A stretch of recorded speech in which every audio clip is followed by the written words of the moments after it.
Welcome to the History Unplugged podcast, the unscripted show that celebrates unsung heroes, myth-busts historical lies, and rediscovers the forgotten stories that changed our world. I'm your host, Scott Rank.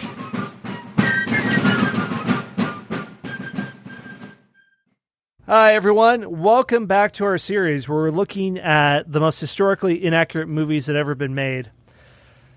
Steve, I'm really interested in digging into this movie because when you mention the Alamo to people of a certain age, I'm thinking, I don't know, Gen Xers or maybe older millennials in the 40s, 30s age range. And you mentioned the Alamo. What almost anyone will mention is Pee-wee's Big Adventure, where Texans laugh at Pee-wee because he asked if the Alamo has a basement, and they tell him that it doesn't. And then they'll know the phrase, remember the Alamo, but with no context whatsoever about what that means. So are you excited about peeling back many, many layers of what the Alamo is, both in historical fact and in film as well? Absolutely. In this movie, The Alamo from 2004, I loved it. And I think it's actually one of the movies, I don't know if you could quite say it's the most historically accurate movie, but it really tried the hardest, I think, of any movie to pretty much make a good story and stay historically accurate. I'll quickly do a little overview. What's interesting about this movie is with the overview, they told the history of the Alamo, and I'll add a little bit into their things that maybe the movie didn't add in, but I'll give a little bit more context. Just really quickly, this is yet another Alamo movie. There was the John Wayne version from the 50s, and then there was I believe it was a made-for-TV movie, which starred Alec Baldwin, of all people, as William Barrett Travis, which he did a really awesome job. I don't think there was any other really big actors in that one, but that was like the standout, that Alec Baldwin did a great job as William Travis. Now, this Alamo, it has the usual all-star cast that one expects from a great historical period piece movie. You have Dennis Quaid as Sam Houston, and Houston has a larger role in this movie than most Alamo movies. Billy Bob Thornton as Davy Crockett, Patric Wilson as William Travis, and Jason Patric as Jim Bowie. The T-1000, Jason Patric, yes. Yes. And then Jordi Molla as Juan Seguin. And if you don't recognize his name, you'll definitely recognize his face. He's been in a lot of movies in the 90s and the 2000s. And then there's a number of famous actors from Spanish language TV and film, which I thought was a nice touch.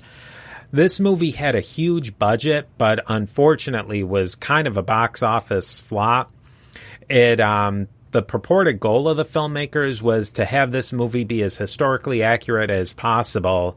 And, it kind of had a tough job of it because it was always under the shadow of the John Wayne version of the Alamo, which is kind of taken over as the canonical story of the Alamo, no matter what the history of the actual events were. I'm guessing with John Wayne, having not seen that version, is it any better than The Conqueror in terms of historical accuracy? It's been a long time since I saw it. They do the standard Davy Crockett wearing the coonskin cap, which that was more of a costume than anything, and wearing the really traditional 1950s movies of leather breeches and a leather jacket, which I think that those, in more of a Native American Indian style that was not contemporary to the 1830s. Again, more of the Davy Crockett costume than actual history. But I think that movie, for everything, stayed somewhat historically accurate. I think they made the Mexican army more as a classic villain and didn't try and give them more of a 3D picture. But we'll get into that definitely with this Alamo. Yeah, I mean, the Davy Crockett, obviously you're not going to wear your frontier log cabin getup when you're in the middle of an active war zone and you've served as a U.S. Senator.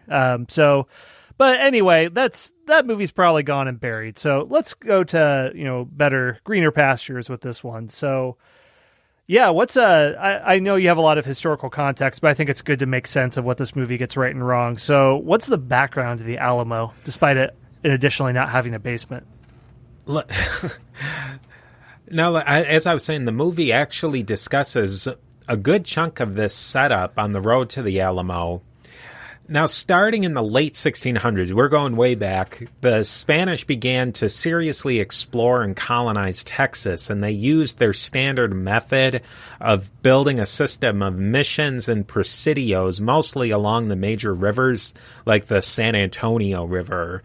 The missions were religious and economic and cultural centers, and friars, mostly Dominicans and Franciscans, would set up a church, farming, school facilities, all in an enclosed area in these missions. And the local Native Americans were encouraged to move into the missions, and they had some incentive to do so. Things were getting pretty rough in Texas. More warlike Native American groups, they were moving in from the north, and they had horses and horse movement really wrecked through these settled Native Americans, more settled, who didn't have horse technology yet.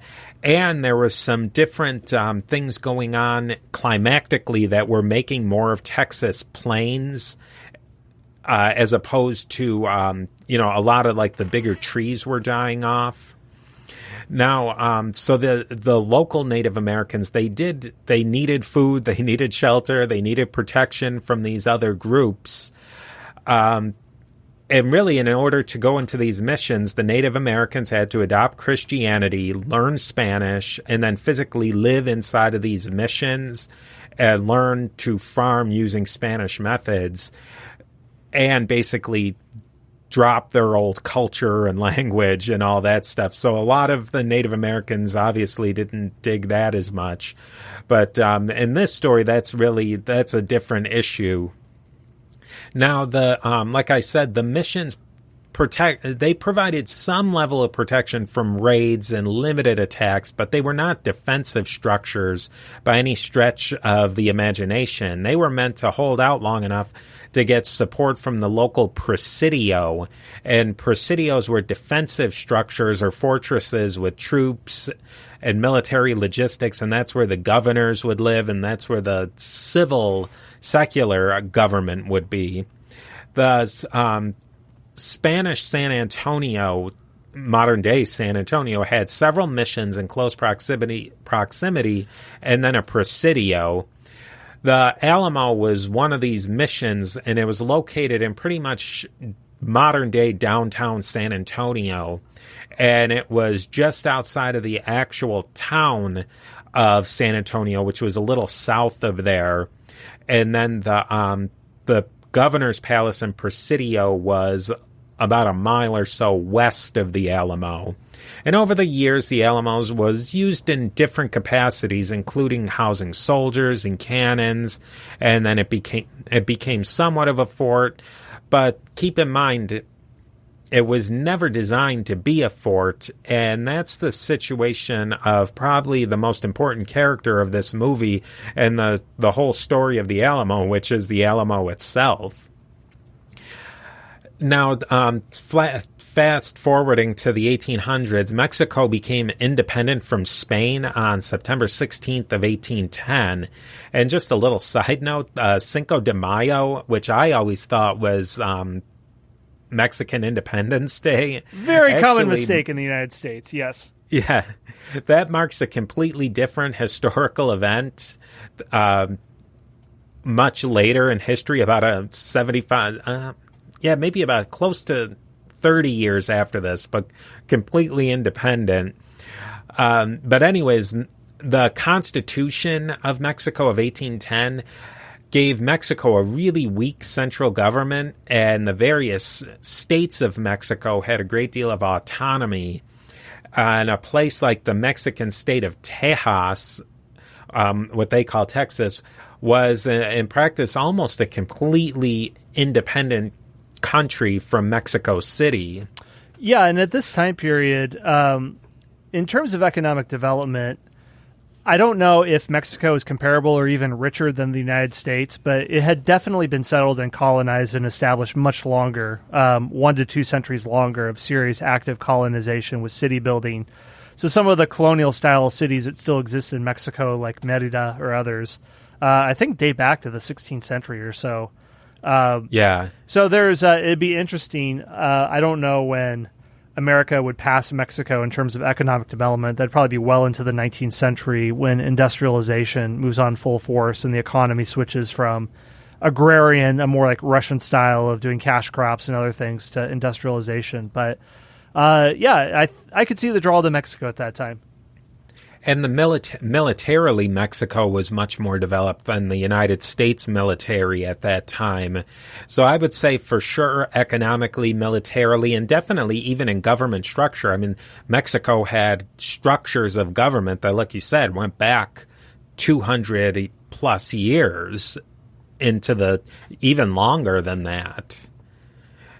And cultural institutions. But that during this 18 teens through 1820s and then into the 1830s, many Americans started to move into the really sparsely settled area of Texas. I think in the 1830s, there was only about 30,000 people living in Texas at that time, which made it by far the smallest state of Mexico. Most of the immigrants came from the southeastern part of the United States. And you look at some of the famous early Anglo-Texans called Texians, where they were from. Stephen Austin and Sam Houston were from Virginia. Davy Crockett was from Tennessee. Jim Bowie was from Kentucky. William Travis and his cousin James Bonham, they are from South Carolina, all in the southeastern section of the United States, which also happened to be the area where slavery was an important institution. And most of these Anglo-Texians, they weren't just coming from economic reasons, which they brought their slaves. And just as a side note, which would become very important, Mexico had already banned and abolished slavery by this point.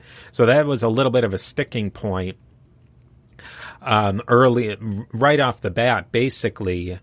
But a lot of these Anglo-Texans, they were also fleeing to evade criminal prosecutions, debt, civil injunctions, really like terrible family matters. Like these weren't high-end people moving to set up stable economies and social structures. Most of the people who were going to Texas were fleeing, running from something. That's a proud tradition of many of the people who originally immigrated to the United States from Europe were coming for similar reasons. So you know what? We're just paying it forward. Yeah. Yeah. And the main agent for the Mexican government to recruit Anglo immigrants to come to Texas was a man named Stephen Austin. And he had authority from Mexico City to bring 300 families to settle. But once these families started settling and they started to settle legally, others came illegally to settle in the wide open spaces. I mean, you're just talking, there wasn't a very clearly defined border between Mexico and the United States, so it was just easy for people to come and go through the porous border. Yeah, that's a fact not lost on, I think, many history teachers. I like to point that out, and I've heard that in my own college experience of illegal immigration to Mexico from the United States. Very low-hanging fruit to pick, which, to this movie's credit, it doesn't pick it as ferociously as a lesser movie would have, but we can get to that later. Yeah. Now all these immigrants, they brought their slaves, and which I said, like I was saying, was abolished by the Mexican federal government. And this is where we see some major players come in. The federal Mexican government, which was solidifying power under General Antonio Lopez de Santa Anna, and the Texians, we'll call them Texans, and that was broken into two groups, the Anglos called the Texians and the Mexicans called Tejanos. The Texians and the Tejanos, they both had reasons to dislike the central government, and that's really what kickstarted the Texas Revolution. I think that's something too